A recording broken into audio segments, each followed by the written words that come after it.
关心国家人权委员会第10号有召开记者会，宣布因要启动儿童少年安置机构甲校园受性侵害议题调查，按算要访问500个受害者，要找出结果的原因。按算明年7月份的时就会公布研究结果。我就是在安置机构被欺负的。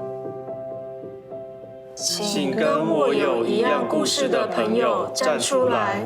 透过影片，呼吁更加侪人站出来。国家人权委员会测试宣布，启动儿少安置机构甲校园性侵议题的系统性调查。委员会锁定受性侵害的时，年纪约未满18岁，而且是伫安置机构、校园受害的民众，呼吁因出面参与调查。听受害者的声音。 找出整个儿少性侵事件中，在台湾的社会、文化、法治的制度中存在的一些结构性的因素。卫福部统计，去年性侵害被害人计共7787人，其中超过一半受害者无满18岁。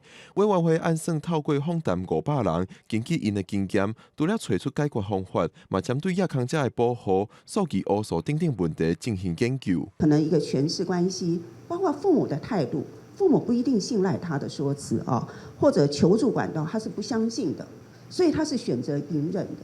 所以这也造成这个黑数是持续的存在。长期呼吁中央针对儿少性侵问题展开大型调查的立兴基金会表示，虽然调查起步有较晚，也是应该肯定。咱爱有一个互这被害人吼有一个安心跟信任，感觉讲因的声音会去互重视，反映的这问题会当得到一个结果。 立兴基金会认为，安怎互被害人有信任感，而且安怎听者的心声，刷落来，搁去做有效的政策改善，是这个计划真重要的重点。